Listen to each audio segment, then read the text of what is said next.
Internautas, é um prazer recebê-los novamente aqui no Tribuna do Consumidor.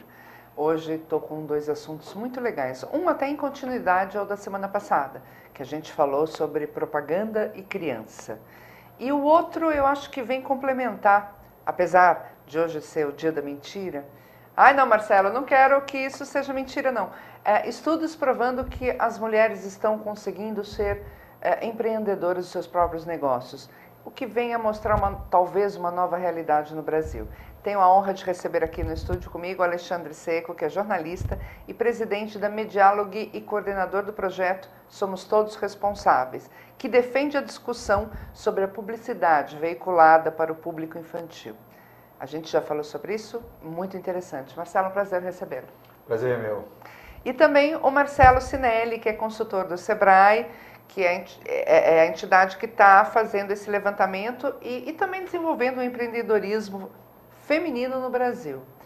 Muito prazer recebê-lo, Marcelo. O prazer é meu, Rosana. Obrigado pelo convite. É uma honra estar aqui participando com vocês. Para a gente também, até porque quando fala de mulher, realmente me toca, né? Eu acho que o Brasil tem dados alarmantes sobre a mulher, ocupa o 7º lugar de violência doméstica. De cada 10 mulheres, 7 são assassinadas no Brasil. De cada 10 mulheres assassinadas, 7 são de violência doméstica, ou seja, com aquela quem a pessoa tem o seu elo afetivo.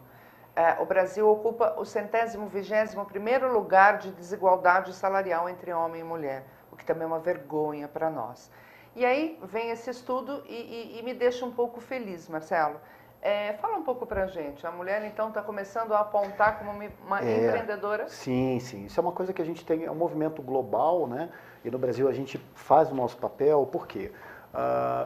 Quanto mais o papel da mulher numa sociedade, quanto mais autonomia ela tem, quanto mais participação como cidadã, como empresária ela tem numa sociedade, mais desenvolvida tende a ser essa sociedade. E a economia, por consequência, né? Então, o que a gente faz? A gente encontra um pouco essa situação ainda em que você tem a mulher como empregada, como funcionária, ela ganha 20% a menos do que o homem, na média, um pouquinho mais, um pouquinho menos, mas ainda tem... Se for branca. Ainda tem um pouco essa desigualdade. Porque se essa mulher, infelizmente, for negra, ela vai ganhar 30% a menos. É menos ainda, E aí, qual que é a saída? E a gente tem assim um pouco, a gente fomenta isso, mas não é difícil fomentar o empreendedorismo feminino. A própria mulher já percebeu que quando ela é dona da empresa dela, primeiro, ela resolve esse problema da desigualdade salarial. Ela faz o salário dela com o faturamento da empresa. Ela está brigando de igual para igual, porque ela é uma dona de negócio, ela tem um CNPJ e ela está conversando com um fornecedor. Esse fornecedor não vai tratá-la como uma simples mulher, é negócio. Então a coisa muda um pouco de figura, né? Até essa questão do machismo, ela acaba ficando um pouco diluída no sentido de que, poxa, eu não posso perder essa oportunidade de negócio. Então ela resolve o problema do salário dela. Ela resolve o problema do tempo. A gente sabe que a vida hoje é muito corrida. Então a mulher, ela tem um marido, ela tem um filho, ela cuida da casa, ela estuda, ela faz uma série de coisas. Para ela conseguir gerir melhor esse tempo dela e ter mais autonomia para cuidar dos filhos, criar suas crianças com qualidade e tudo mais, quando ela é dona da empresa, ela consegue gerenciar melhor esses horários. Então ela escolhe o horário da escola, o horário que ela vai ficar com os filhos, e tudo isso compatível com a gestão da empresa, para ser bem sucedida. E é bacana também, uma coisa que é bem mais subjetiva, né, e dá margem a N polêmicas, né, assim, meninos e meninas são diferentes, o homem enxerga de um jeito, o mundo, a mulher enxerga de outro. Mas eu acho que é bacana, porque enriquece, por mais polêmico que seja isso, eu acho que enriquece essa visão feminina. Esse jeito feminino, naturalmente, é diferente do homem e é legal, porque enriquece, né? É um outro olhar, eu acho. Acho que como presidenta da Associação das Advogadas do Estado de São Paulo, eu diria, homens e mulheres são iguais, com olhares diferentes do mundo. Isso, exatamente. Não é? E eu acho que essa é a diferença. Eu acho que é bacana. E pensa, as mulheres são metade da humanidade. Então você não pode botar metade do poder criativo, do poder de trabalho, ficar isso em casa. Se ela quiser ficar em casa, ótimo, mas que tenha a oportunidade, a possibilidade de criar, de contribuir, de enriquecer. E essas empreendedoras são as que estão sendo chefes de família ou não necessariamente o estudo não chegou a isso? Existe um número grande, mas aí também tem uma coisa um pouco perversa, Rosana, porque o número ele está lá, mas quando essa empreendedora ela é chefe de família, o que acontece? Muitas vezes o marido sai para comprar cerveja e não volta mais. Então é o que a gente chama de empreendedorismo de necessidade. ela precisa trabalhar para sustentar os filhos porque ela não tem ninguém em casa. O que a gente tenta fazer é cada vez mais trocar esse empreendedorismo de necessidade por empreendedorismo de oportunidade, em que ela começa o negócio dela de uma maneira planejada, pensada, procurando o Sebrae eventualmente para fazer um plano de negócio, para fazer um curso, para entender como é que é uma formação de preço, como é que se divulga a sua empresa, como é que você faz para contratar seus funcionários, treiná-los e motivá-los. Então esse trabalho é muito interessante, mas ainda tem um pouco essa questão, quer dizer, ela vai trabalhar porque não tem jeito. E eu até faço um pedido ao Sebrae. Quem sabe a gente consegue fazer uma parceria com as casas de mulheres, porque infelizmente as mulheres vítimas de violência doméstica, elas não conseguem romper este padrão justamente porque elas são dependentes economicamente. Então, nem que seja o empreendedorismo necessário, mas que ela consiga se instrumentalizar. Acho que a gente pode pensar sobre isso. Poxa, eu acho que é uma alternativa interessante, a gente pode levar isso lá para dentro do Sebrae, porque muitas vezes ela acaba sendo vítima, eu não gosto de usar a palavra vítima, né, porque parece que ela não tem defesa, mas ela acaba ficando refém daquela circunstância, e para ela virar o ciclo, às vezes é difícil. Ela tenta, ela luta, ela vai vender bolo de fubá na saída do trem, ela vai fazer brigadeiro para vender em festa de aniversário, e é o que a gente chama, numa maneira popular, é a viração. Ela vai se virar para conseguir ganhar dinheiro. E, olha, Marcelo, é vítima sim, e na verdade ela é uma sobrevivente. Sim, né? Até ela conseguir essa independência econômica para romper. E eu digo mais, as mulheres só rompem a hora que elas veem o perigo nos filhos. Porque ela vai aguentando, ela vai aguentando, ela vai aguentando por conta dos filhos. Quando chega na molecada, aí a hora que ela vê que o perigo pode ir para a criança, aí sim ela rompe com tudo. E uma coisa que é importante, Rosana, que tem assim, não é tanto a ver com empreendedorismo, mas tem tudo a ver, que é esse teto psicológico, sabe? Ela ficando na casa, ela tem um teto psicológico em que ela fala, eu não sou capaz, eu não sou capaz de ter uma empresa, vender, contratar emprego. Aí a gente chama isso de síndrome da lojinha. O empresário que fala pra gente assim, não, eu tenho uma lojinha. Quando ele fala que ele tem uma lojinha, ele mesmo já está determinando o horizonte de ambição dele. É aquilo ali, vai ficar naquilo ali. E essa mulher, porque além dela ainda ter talvez uma limitação, ela como mulher acha que não pode, ela ainda tem esse impacto da violência, da dor que literalmente ela sente na pele. Culpa. E ela fala, cara, eu vou ficar aqui, vou criar meus filhos e tá bom. Quando a gente consegue oferecer para ela uma alternativa, uma oportunidade, falar, olha, tem um mundo lá fora que é um pouco hostil, tá? Mas se você se preparar, se você procurar alianças e parcerias, talvez você consiga dar um salto de qualidade e ter a tua autonomia. Aí é a palavra-chave. Aí ela vai embora. A gente vai falar sobre esse nosso projeto.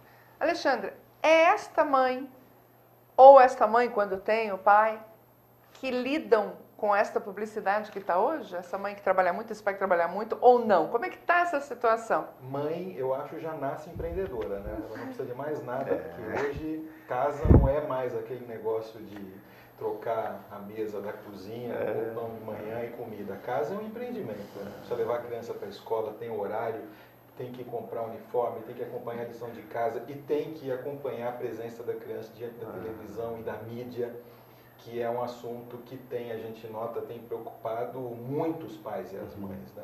A mídia ela está hoje muito mais complexa, né? Ela chega a você de formas que você não percebe direito. Subliminar? Aquelas mensagens não sei se é propriamente. A história de mensagem subliminar é algo que os estudiosos aí vêm tentando decifrar desde os anos 50 e nunca se chegou a algo muito concreto a respeito da existência, da eficiência dessas mensagens, né? Eu acho que hoje a mídia ela não é subliminar, não, ela é realmente ela é realmente escancarada. Se você pegar os joguinhos de PlayStation ou de Xbox, seja lá o que for do teu filho, os logotipos das marcas estão escancarados ali. Você sabe que tem um nome para isso, né? É gamification, game advertising. É uma indústria, está em todo lugar. Se você circular pela rua, tem outdoor, por mais que a cidade de São Paulo esteja limpa de outdoors e de comunicação externa, está cheio de anúncio e o diabo aquático. E acho que tem uma coisa que é importante, Alexandre, eu dando pitaco aqui no teu comentário. Antigamente, né, e a gente ficar velho é ruim por causa disso, né? Você começa a falar do meu tempo, né? No meu tempo, O que era a mídia? Era uma televisão com o seletor. Então, controlar o acesso da criança a essa informação era muito mais fácil. Até porque Hoje, não tinha controle remoto. você tem a televisão, você tem o tablet, você tem o computador, você tem o smartphone, você tem o game. Então, de repente, o seu filho está fazendo está vendo algum conteúdo e você nem está sabendo o que está acontecendo, porque o teu controle sobre isso é muito mais limitado, né? Eu não sei se procede, é uma observação meio intuitiva, né? Não sei se... Essa é uma preocupação de governos da indústria e de todo mundo, né? Pornografia infantil via internet é uma loucura, abuso de criança, não abuso físico, óbvio, mas abuso psicológico de crianças pela internet é um fato consumado, ou seja, exposição de crianças à mídia e à comunicação hoje, de fato, não é mais o que era antes, não tem mais a simplicidade que tinha antes. Não, Né? até porque eu, toda vez que eu vou no salão de beleza, eu vejo meninas de 10 anos, 11 anos, 12 anos, fazendo luzes, depilando. Depilando? Como assim? Depilando, sim, Exagero. depilando. Então, acho que realmente está tudo muito complicado, não é? Aí conta pra gente, então, dessa pesquisa no mundo da propaganda infantil, da publicidade infantil, essa comparação de países, tem Legal. diferença no mundo? Tem muita diferença. Nessa pesquisa, que foi uma pesquisa patrocinada pela ABAP, que é a Associação Brasileira das Agências de Publicidade, a ideia foi entrevistar e ouvir pais brasileiros que vivem no exterior, em países de culturas diferentes. A gente fez um mapa de 50 países que têm culturas realmente muito diferentes em relação à propaganda e em relação a outras questões sociais, né, que vão desde um país muçulmano como Marrocos até um país, enfim, como os Estados Unidos, passando pela Finlândia, enfim, países europeus, para perguntar para esses pais, para tentar entender deles como é que a publicidade chega até os filhos deles, e o que eles acham disso, essencialmente? Né? A publicidade interfere, bem ou mal, chega, não chega. E o que a gente observou nessa pesquisa, o que nos chamou muito a atenção, em primeiro lugar, é que os pais eles têm uma percepção muito clara dessa complexidade que a gente falou agora. Né? Ninguém mais acredita que a mídia, a comunicação é ligar a televisão, abrir o jornal e pronto, a comunicação está feita. Eu acho que todos eles, de um modo geral, do Marrocos aos Estados Unidos, têm noção de que comunicação está em todo lugar, inclusive na relação entre as crianças. Né? Elas se comunicam também. É um fator de influência muito grande, que foge da propaganda, foge de outros canais. Então, eles entendem em que mundo eles estão vivendo, em que mundo os filhos deles estão vivendo. Mas eles têm a preocupação de verificar o risco da propaganda ou só tem esta percepção, até porque é só você ir no restaurante de domingo, tá a família toda reunida e tá todo mundo, os cinco, sim. Solitariamente cada um com o seu. Eu acho que eles têm sim. Eles têm uma sensação, o que a gente observa, já tinha observado nessa pesquisa aqui no Brasil, é que os pais eles têm uma sensação de desconforto ao saber que os seus filhos estão diante da propaganda ou da mídia ou de influências ou supostas influências desse tipo. Até porque nem eles nem nós, na verdade, a gente sabe avaliar muito bem o impacto de um bom comercial. Né? Isso é um pouco a gente não entende esse tipo de coisa com clareza. Então as pessoas elas sim se sentem desconfortáveis. Elas ouvem muito falar da influência da propaganda, da relação da propaganda com obesidade infantil. Elas ouvem falar da influência da propaganda com erotização precoce. Elas ouvem falar da influência da propaganda em relação ao consumismo. Esses são assuntos todos que estão hoje na pauta. Os pais eles têm noção de que essas coisas existem. Agora, associar causa e efeito já é um outro problema. Você veja, tem uma coisa engraçada.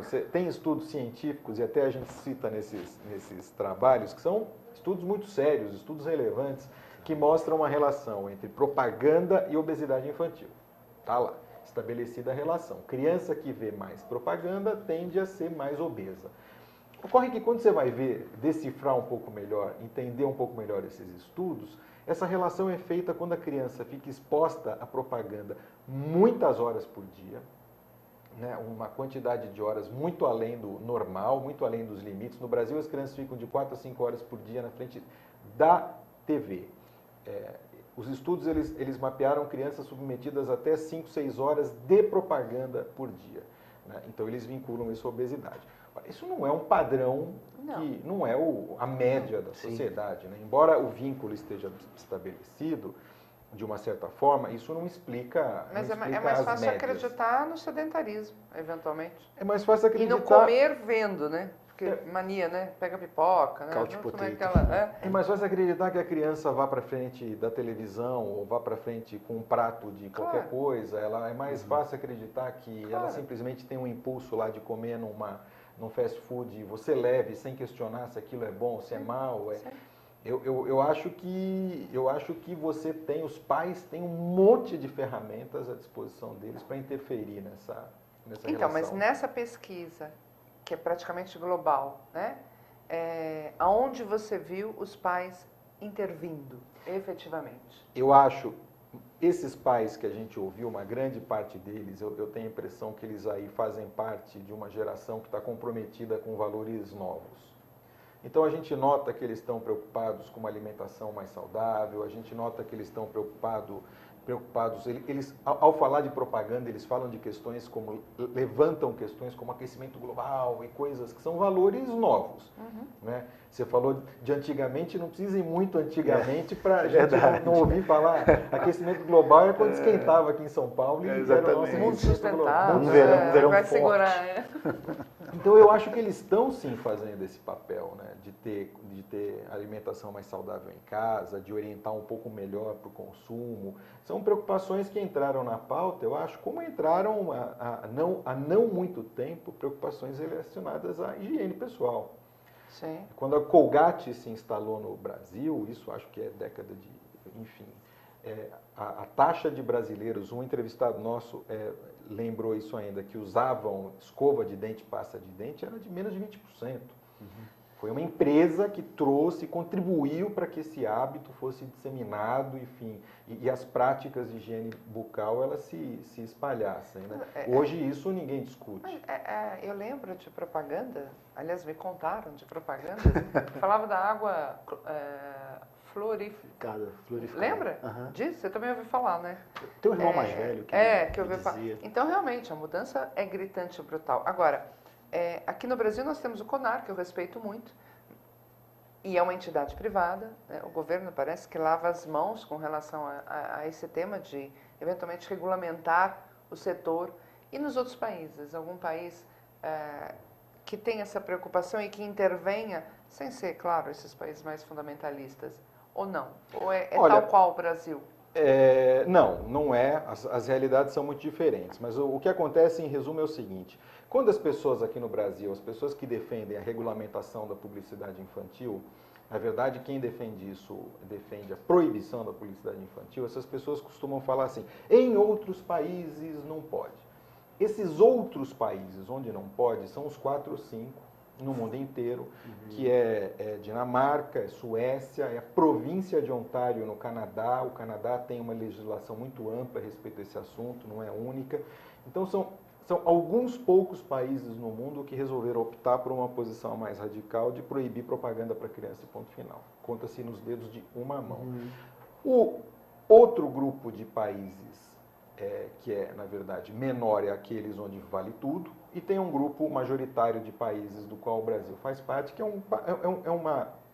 um grupo que vem regulando esse assunto de acordo com questões e princípios variados, né? O Brasil ele está na dianteira em uma série de aspectos. A legislação do Brasil sobre merchandising, publicidade infantil, ela realmente está na dianteira do que se faz em outros países, né? Porque aqui simplesmente não pode, ponto final. Em outros países isso tem uma certa liberdade. Há outros países que proíbem um pouco mais, como é o caso da Inglaterra. Lá eles têm restrições de horário mais severas.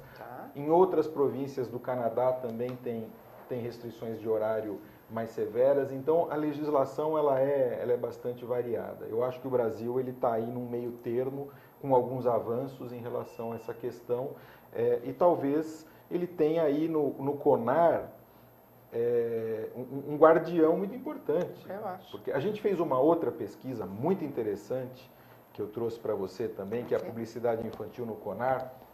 A gente avaliou a propaganda, toda a propaganda infantil que foi julgada no CONAR nos últimos anos. Ah, que legal. Foram 250, a gente avaliou 250 julgamentos do CONAR. Todos. Para não dizer que escolheu aqui ou acolá, todos. E o que a gente descobriu?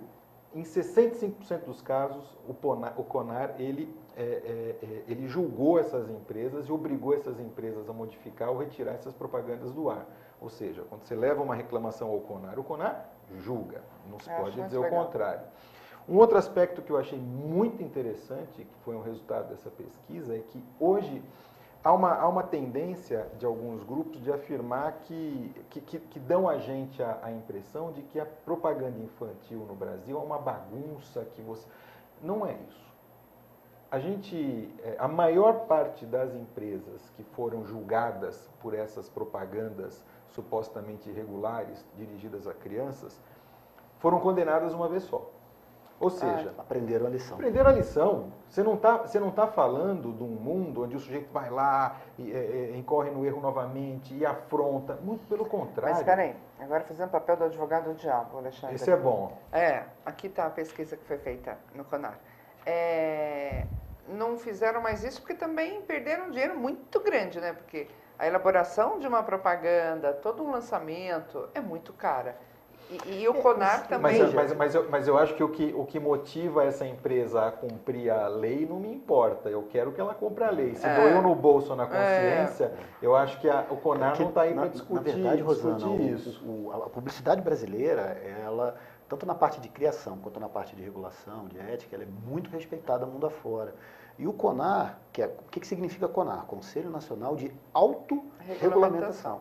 Então, o próprio segmento de publicidade no Brasil, eles entendem o seguinte, cara, é melhor eu me antecipar a possíveis reclamações, possíveis erros, possíveis omissões, porque a publicidade, parecido com o jornalismo, e pelo amor de Deus eu não quero comparar as duas atividades, mas as duas atividades vivem de uma palavrinha muito simples, credibilidade. Na hora em que essa empresa começa a fazer anúncios que não fazem sentido, ofendem setores da sociedade ou abusam de determinados recursos para aumentar suas vendas, etc., isso, num certo sentido, e aí eu abro um parêntese enorme, o consumidor não é bobo. Quem está do outro lado da telinha, ele não é bobo, ele sabe o que está acontecendo ali. Então ele começa a ver aquela determinada mensagem um pouco apelativa, um pouco exagerada, e começa a degradar a credibilidade da empresa. O que a própria empresa faz? Espera aí, isso não é um caminho legal para mim. E o CONAR, o papel dele, um dos papéis dele, é tentar evitar que esse tipo de coisa aconteça e que mine a credibilidade das empresas. E aí, como o Alexandre comentou, poxa, e como você também comentou, peraí, se eu fizer um anúncio como esse, eu perco dinheiro da produção, eu perco dinheiro da inserção publicitária e minhas vendas caem. Não é inteligente eu trabalhar dessa maneira apelativa e exploratória, né? Acho que fica mais adequado.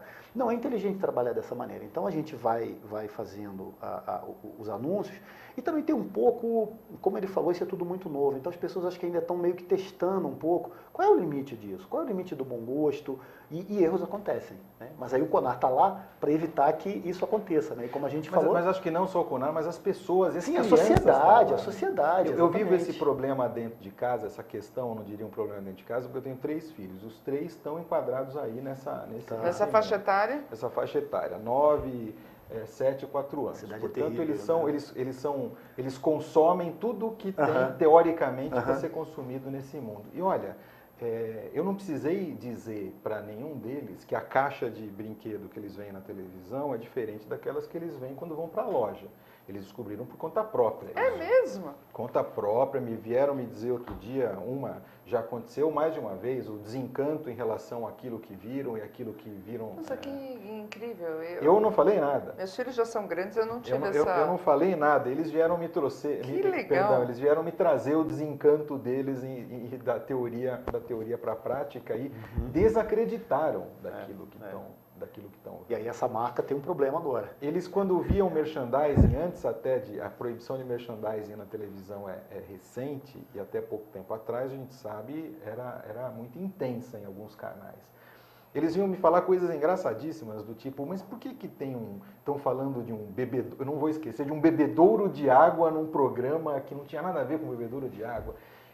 As crianças hoje estão inseridas num mundo mais bacana, não é? Que dá a elas mais condição de julgar essas mais coisas. Informadas, né? Mais informadas, mais, enfim. Elas não são a gente, né? Que via, no nosso tempo eu quero essa Calói, me compre uma Calói. Era. Que hoje é proibido. Achava né? o máximo. Não pode mais esse tipo Mas o que eu deixei de bilhetinho pro meu pai, né? Porque você ia copiando o modelo. E ninguém virou consumista por causa disso. Claro né? que não, claro que não. Eu acho que o que nós colocamos aqui semana passada tinha muito a ver com... Fica vendo a televisão, vê todas as propagandas, aí vai a família toda, vamos para o shopping. E não diz o que vai fazer no shopping, né? Não fala se vai tomar um lanche, se vai... Né? Aí a mãe passa, ou o pai passa e pega uma... Pronto, aí todo mundo quer... Né? Não há uma conversa né? Da família. É porque também tem muito uma coisa assim, você terceiriza essa culpa. Né? Você terceiriza essa culpa. Põe uma babá eletrônica lá, deixa a criança e, meu filho, vai vendo aí o desenho animado. Construir uma família, educar filhos. Né? Você começou falando, né? Pô, a mulher que é dona de casa hoje, ela pode tocar qualquer negócio. Uma mãe que cria 3 filhos, para mim ela pode tocar qualquer empresa, porque criar 3 filhos não é fácil. 3 moleques botando para quebrar em casa. Se ela dá conta disso, o resto é tranquilo. Então, eu acho que tem que ter um pouco essa gestão da família. Né? Horário para fazer as coisas, horário para comer. Essa disciplina agora, é dentro de casa. Né? Cá entre nós, em que pesa o fato de que isso é muito difícil também. Né? Porque você... Essa teoria aqui, eu vou concordar que é fácil, uma prática. Em que horário você está lá para educar filho? A gente, pai e mãe, hoje vive num dilema que eu conheço 10 amigos que vivem o mesmo. Que você passa a semana inteira trabalhando, a mãe deles também, a sua mulher também, você chega sábado e domingo, é a hora que você tem que educar. E daí sábado e domingo você só fala não. É 2 dias para educar 2 dias para educar, enfim, é não. Então é um drama muito grande, né? Porque você não está presente ali no dia a dia, acompanhando a hora, tomando as decisões que deveriam ser tomadas naquela achar esse decisão. equilíbrio aí é que é...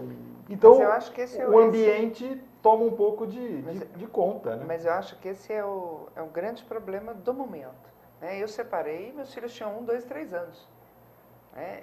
Já advogada e fui para a luta e eu vi muitas falas suas. É impressionante como é introjetado que a educação é da mulher, né? E infelizmente na nossa sociedade ainda acaba sendo na grande maioria das vezes, né? Porque como você mesmo disse, é no sábado e domingo que o pai fala não. Mas a mãe fala não. Mãe, em casa todo mundo trabalha também. Mas muita coisa fica para a mãe mesmo, né? Mas crianças têm no DNA o manhê, né? Minha mulher fala. Não vem, não. Criança não fala paiê. Porque ninguém incentiva. Fala paiê, a gente tem que incentivar. Mas olha, vou te contar uma experiência que aconteceu lá no nosso escritório. Tem uma colega nossa, ela ganhou neném, acho que foi agora em fevereiro. Não, ela ganhou neném em janeiro, em março, ela passou lá para visitar, né, fazer lá, assinar alguns papéis e tudo. Ela levou o bebezinho dela. E bebê é aquela coisa, até eu que sou mais ogro, eu fico emocionado vendo um bebezinho e tal. Ela chegou com o bebê e tal, o pessoal, Fê, e aí, tudo bem? Então começamos lá a fazer aquele carinho todo com a criança. De repente, foi uma coisa assim, eu fiquei, bom de você trabalhar com consultor de marketing é que assim, você está sempre trabalhando, você está sempre observando. Obrigada. De repente, tinha uma roda de mulheres em torno do bebê e os homens que queriam pegar o bebê não conseguiam. É natural, as mulheres, a gente, estamos indo à lua, internet, computador, mas nós somos o homem da caverna ainda. Né? O homem saía para caçar e as mulheres ficavam numa roda na porta da caverna cuidando da cria. É uma coisa que é atávico isso aí, é interessante. Eu fiquei olhando aquilo, eu falei, poxa, eu posso pegar? Não. E as mulheres não deixaram os homens do escritório pegar o bebê no colo. É porque não ficou mais de 1 hora, senão não teria dado tempo. É interessante isso, eu achei fascinante isso. Não adianta, né? A mulher, ela é cuidadora mesmo, mas enfim. Isso. Aí é outra grande conversa. É bacana isso, né? Eu acho que é fantástico, né? Eu acho que é interessante. É dela, ela não vai mudar o cuidar, né? Ela só não pode se sobrecarregar no cuidar.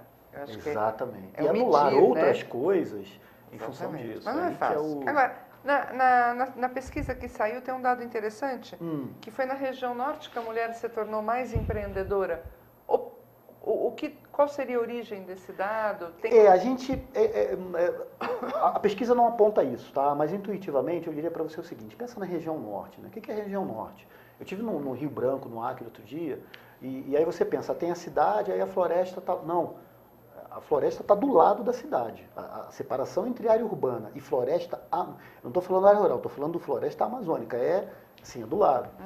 E aí o que acontece? As oportunidades lá são muito pequenas, né? Você tem a Zona Franca de Manaus, mas saindo daquilo ali, eu acho que a atividade econômica ela é um pouco menos desenvolvida do que em outras regiões. O que sobra para essa mulher? Empreender.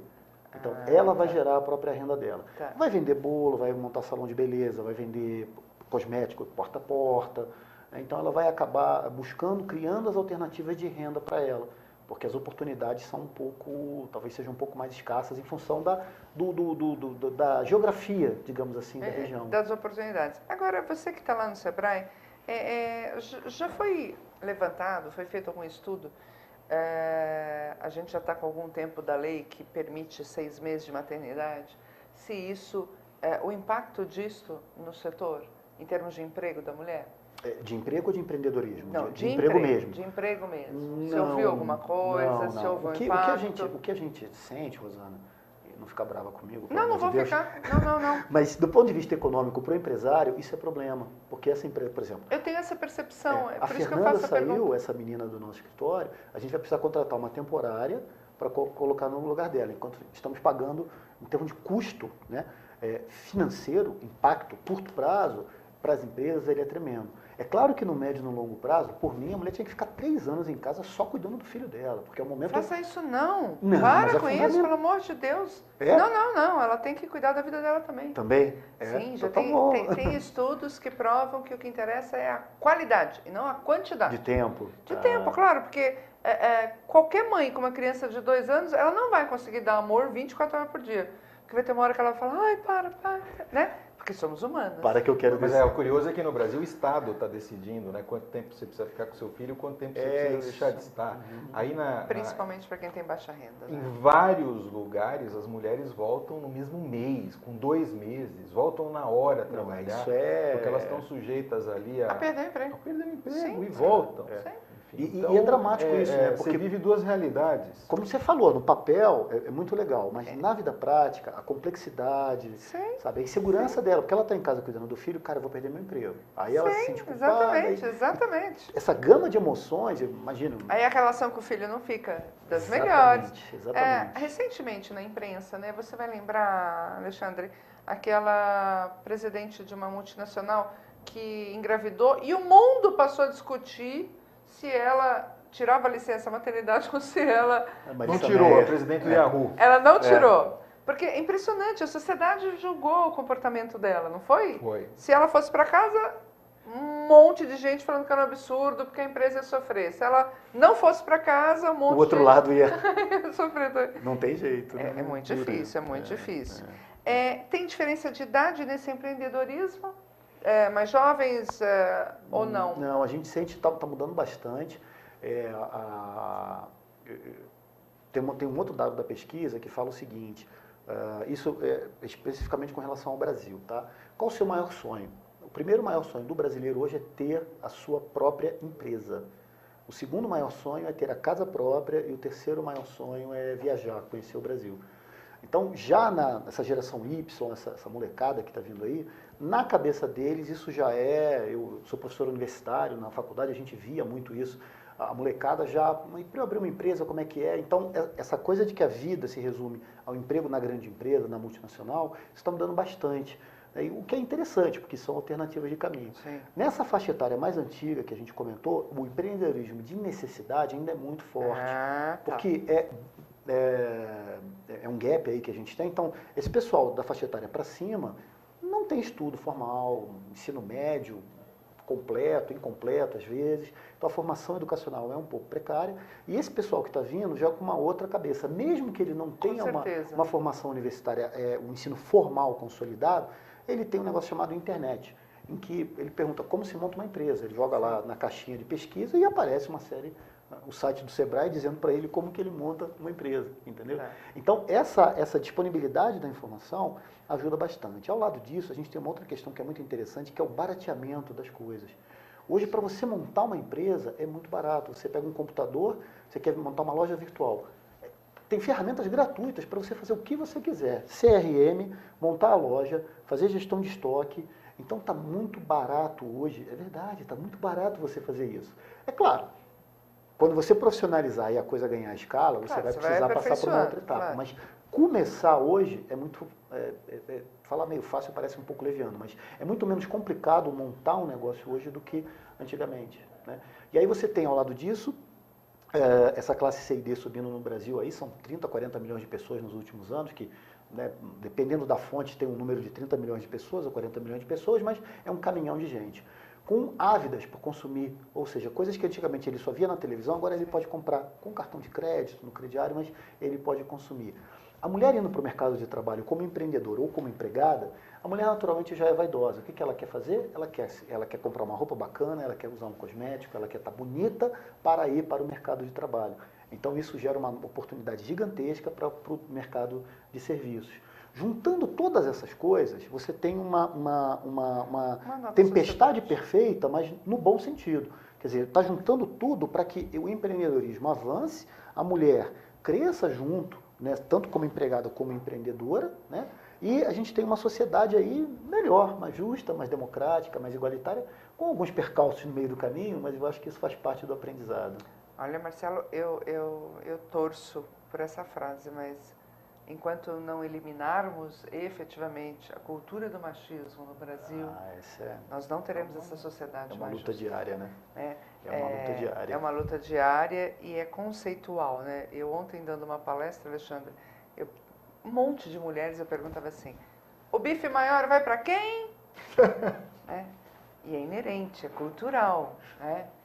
Se não tiver marido, vai pro filho, né? Vai pro filho. Se tiver marido, vai pro marido. Aí uma falou, meu marido não come carne. Eu falei, então o peixe maior vai para quem, né? O alface maior. Então, é cultural mesmo, né? É uma questão...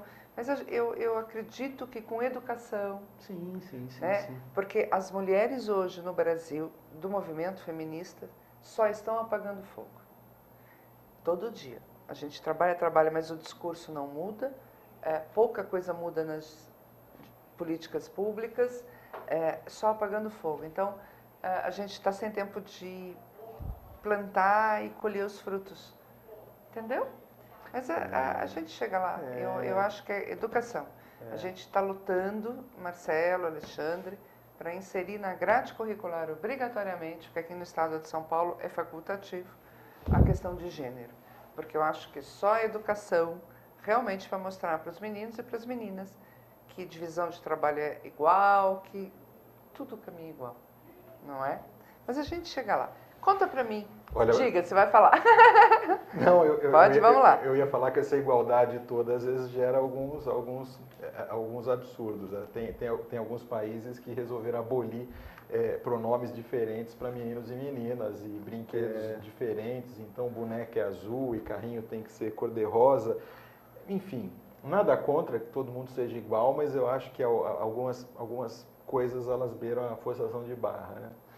Mas eu acho que pode ser uma forçação de barra, assim, talvez para tentar chegar a uma normalidade, entendeu? Eu estava outro dia aqui com o pessoal da Ilana e eles têm todo um trabalho justamente disso. Hoje vamos brincar, meninos com bonecas e meninas com carrinhos ou pipas, né? Que é o poder permitir. Ele vai escolher se vai brincar com a boneca azul, com a boneca rosa, com o caminhão azul, mas é permitir, né, que essa criança possa. Qual o problema? Um menino que pega uma boneca, ele está desenvolvendo até eventualmente o senso da família. Ele não, entendeu? Ele não vai ter uma orientação sexual diferente só porque segurou uma boneca, né? Eu acho que são esses paradigmas que a gente tenta quebrar, talvez uma forçação de barra mesmo.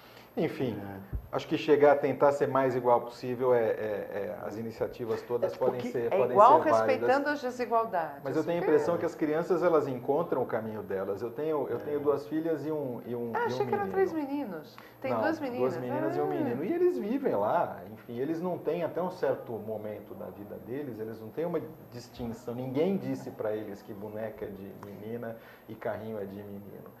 Até porque hoje o brinquedo de todos os três se chama iPad, não se chama... E o iPad é unissex. Normalmente está com a capinha rosa e com a capinha azul. Eles pularam essa etapa, mas enfim. Mas eu acho que eles vão se entendendo, sem muita forçação de barra, eles vão se entendendo. E aí uma coisa que eu acho que é importante também, assim, é fato, meninos e meninas são diferentes. São diferentes. O que eles têm são direitos iguais. Né? Aí é que eu acho que é a grande questão.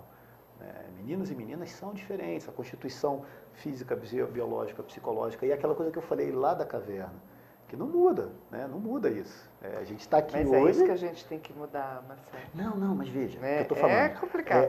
Eu vou te dar um exemplo, e eu vou responder aos dois, o que vocês estão falando. O machismo é tão enraizado que no nosso dicionário, homem, ser humano da espécie Homo sapiens. Mulher, mamífero da espécie Homo sapiens. Homem público, estadista, homem de respeito. Mulher pública, meretriz prostituta. Então, não adianta vocês aqui falarem que é diferente, porque não é. São iguais, com características diferentes, olhares diferentes, mas a igualdade tem que prevalecer. Não tem jeito. Então, é muito enraizado. E é isso mesmo. Você vai visitar a mãe, filho quer um copo d'água? Ela vai lá e pega o copo d'água para você. Se a filha pedir um copo d'água, a mãe fala, filha, vai lá pegar. Então, não adianta, são pequenos gestos que mostram o quanto nós somos extremamente machistas ainda. Homens e mulheres. Eu acho que é quando isto se tornar diferente, aí sim, respeitando o que cada um quiser, eu acho que é isso que a gente quer que ocorra.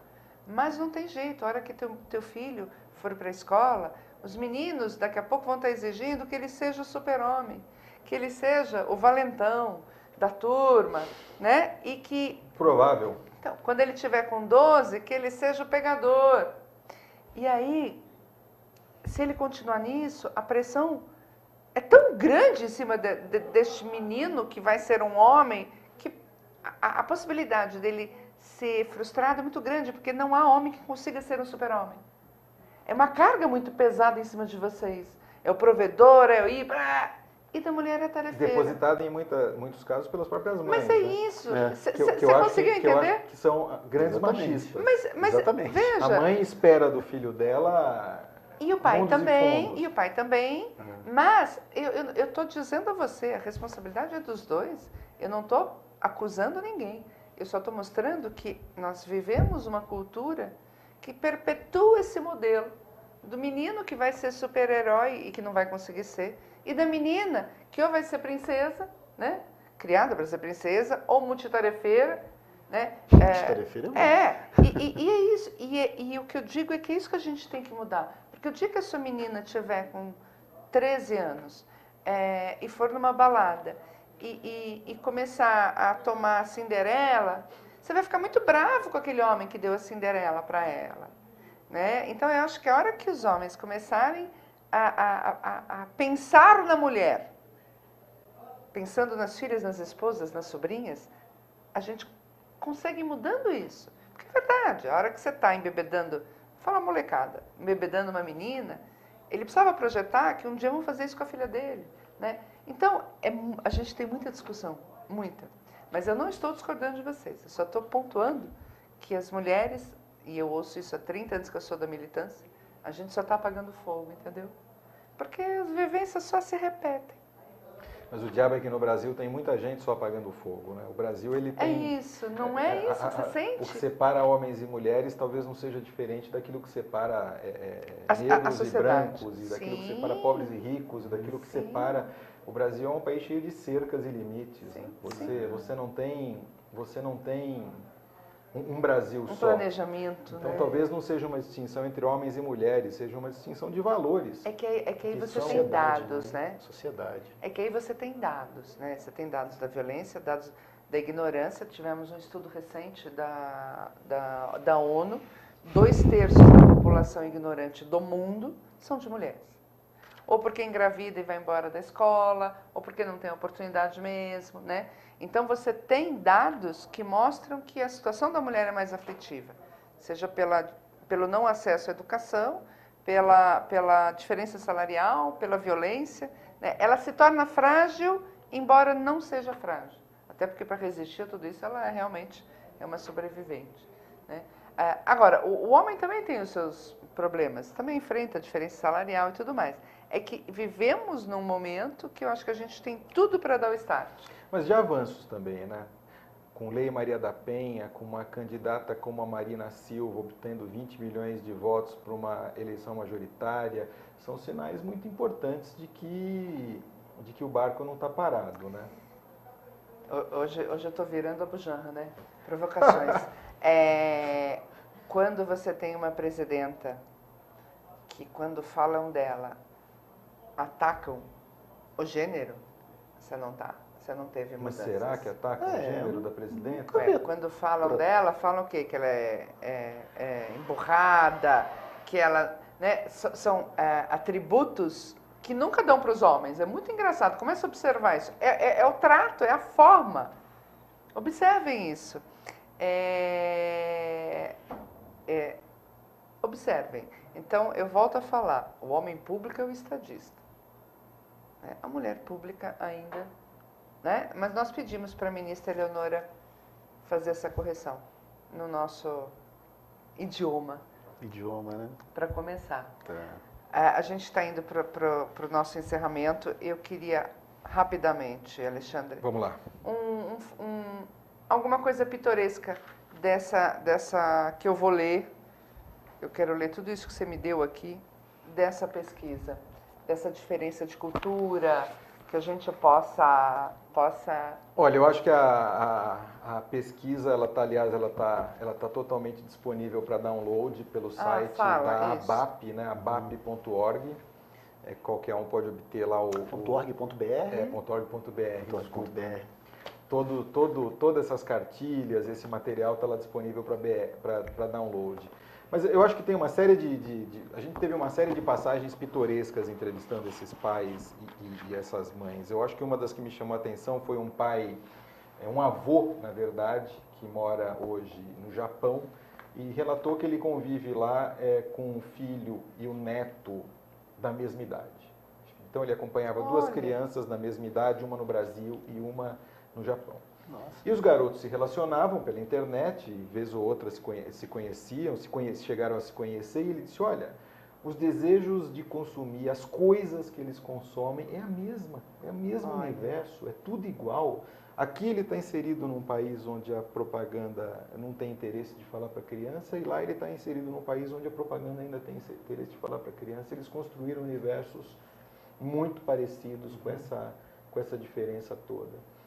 Uma mãe na Inglaterra também contou pra gente uma coisa engraçada, que ela disse, olha, aqui a propaganda de fato é muito restritiva na hora das crianças, em que as crianças supostamente estão na escola.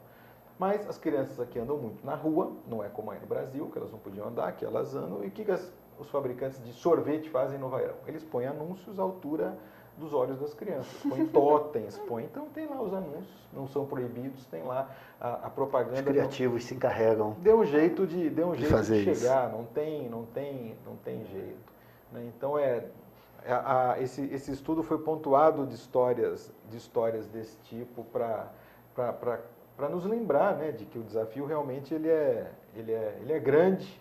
E o nosso papel como pais é muito importante, né? É muito importante. Eu acho com falta essencial. de tempo, com falta de, às vezes, formação para lidar com o assunto. Né? As crianças chegam em casa hoje com notícias que nos surpreendem, né? Sim. Elas trazem personagens, trazem pessoas, falam, meu Deus. Você sabe que no marketing, a molecada, crianças e um pouco mais já adolescentes, universitários, eles estão virando os decisores da família. Principalmente nas classes C e D. Sim. Filho, precisa comprar uma TV de plasma. Qual é a TV de plasma boa? Peraí, pai, que eu vou pesquisar na internet. Então, o decisor hoje... E orientadores dos pais, né? No acesso.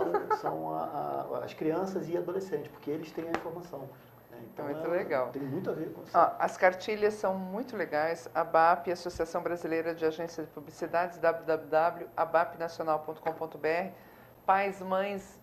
E a publicidade às crianças, as leis, a publicidade às crianças, publicitários, publicidade de criança, educadores e jornalistas. Isso mesmo. Muito legal. Eu acho que tem muita informação para quem quer conversar com os filhos.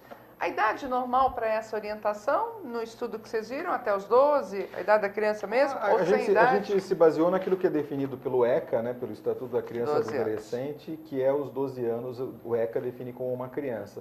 Com a ressalva de que o Brasil é um país cheio de suas questões, né? De um lado do Congresso a gente tem pessoas discutindo que um sujeito com 16 possa ser... Sim, punido ou não. Ser punido. Hoje, aliás, deve ser levado... Talvez essa semana deve voltar à votação o projeto do Aloysio Nunes, do senador Aloysio Nunes. E no outro canto, há pessoas discutindo que crianças com 12 anos não possam ver uma propaganda na televisão. Então, são as contradições que a gente, e complexidades que a gente precisa aqui discutir, avaliar e encontrar caminhos. Eu vou acrescentar.